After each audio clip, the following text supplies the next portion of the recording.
Salut les amis, j'espère que vous allez bien. Je sais pas si ça se voit, mais là j'ai versé des larmes.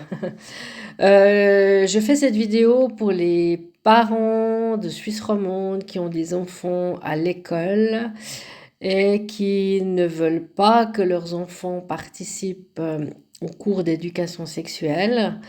Alors à Genève, ces cours sont obligatoires, la dispense n'est pas admise. Par contre, je sais que sur Vaud, Valais, Fribourg, apparemment, la dispense est possible. Donc, si vous êtes parent et que vous voulez dispenser votre enfant, vous pouvez aller. Alors, soit vous avez le formulaire apparemment qui est montré lors des soirées de présentation auxquelles vous êtes invité en début d'année scolaire, soit vous allez sur le site de Profa, donc www.profa.ch, vous avez un formulaire de dispense. Malheureusement pour Genève, pour l'instant, c'est assez compliqué. Par contre, moi j'ai un conseil à vous donner, chers parents.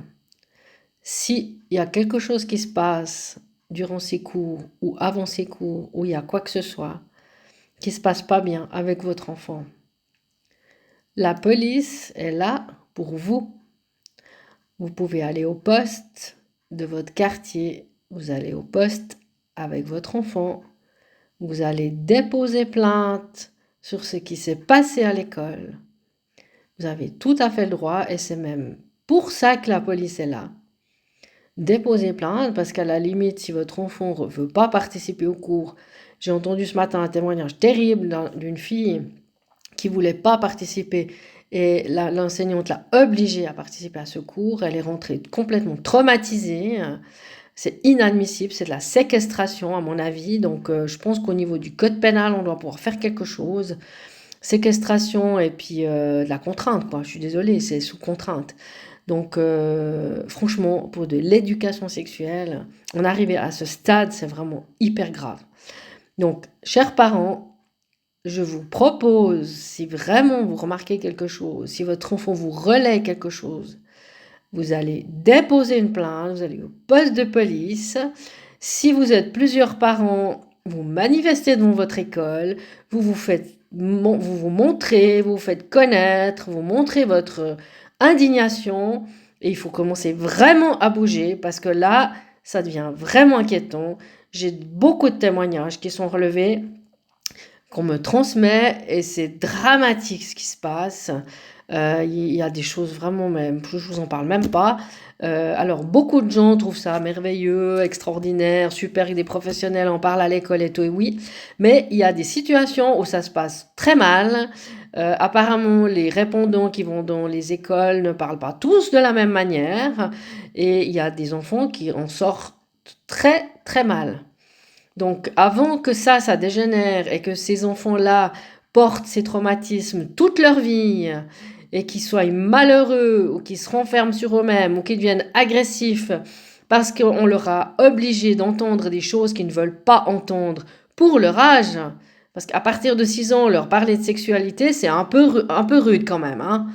Alors, je connais le programme. Je ne sais pas ce qui se passe dans les classes, puisque les enseignants doivent quitter la classe. Les parents ne sont pas au courant. La plupart des parents n'ont pas le droit même de savoir quand ce cours a lieu, ni à quelle heure. On ne connaît pas le nom des intervenants. En tant que parent, moi je suis grand-maman, et normalement je suis concernée, enfin, mon petit-fils est concerné l'année prochaine, mais je vous promets, hein, je ne vais pas laisser passer ça, hein. C'est pas possible. Alors, quand on me dit que ces cours ont toujours existé, alors moi, j'ai connu le premier cours d'éducation sexuelle, j'avais 10 ans. Maintenant, ils en ont 6. D'accord? Donc déjà là, il y a un changement. Et le contenu, il n'est pas du tout le même. Si vous allez lire le traité de l'OMS sur l'éducation sexuelle et le cadre de référence sur les cours de sexualité à l'école en Suisse romande, et vous comparez avec ce que vous avez vu, vous, ou entendu quand vous étiez enfant, c'est pas du tout la même chose, hein, je vous assure. Et j'ai fait déjà une vidéo ça, avec quelques informations à ce sujet, mais vraiment parents, mais ne vous laissez pas faire. Ne vous laissez pas faire. Vous n'êtes pas seul. Il y a le collectif parents en Suisse aussi qui s'occupe de récolter des témoignages. Il commence à être un petit peu sous l'eau tellement il y a de témoignages. Il y a d'autres associations qui ont des gens qui appellent au secours, qui ne savent plus comment faire. Donc la solution, le conseil que j'ai à vous donner, c'est poste de police, dépôt de plainte avec votre enfant, vous racontez tout ce qui s'est passé. Et puis comme ça, au moins, ça fera bouger le bateau. Parce que là, pour le moment, on est un petit peu coincé. En plus, maintenant, on démarre avec ce langage non genré qui commence aussi à me fatiguer. Et je viens d'apprendre que la commune de Lausanne a validé le fait que tous les documents officiels seraient dorénavant non genrés. Alors, au secours, quoi. J'ose pas imaginer comment je vais devoir écrire les courriers par la suite, quoi. Enfin, bref. Parents, levez-vous, bougez-vous, faites-vous entendre, faites-vous connaître. Il y a des associations qui sont là pour vous aider. Il y a plein de gens. Et puis, si vous avez besoin de quoi que ce soit, vous pouvez aussi m'écrire un message perso. Je vous donnerai volontiers 2-3 petits tuyaux ou 2-3 petites adresses où je récolterai vos témoignages en toute confidentialité. Mais vraiment, parents, mais laissez-vous pas faire, quoi. Vos pauvres enfants, mais qu'est-ce qu'ils vont devenir, quoi. La sexualité, oui, à l'école, je suis d'accord, mais pas de cette manière, pas avec les mots qu'ils utilisent actuellement. Ça va beaucoup trop loin. Et maintenant, il est temps de dire stop. Donc, parents, levez-vous. Je compte sur vous pour vos enfants, pour mes petits-enfants et pour tous les autres enfants. Allez, bonne journée.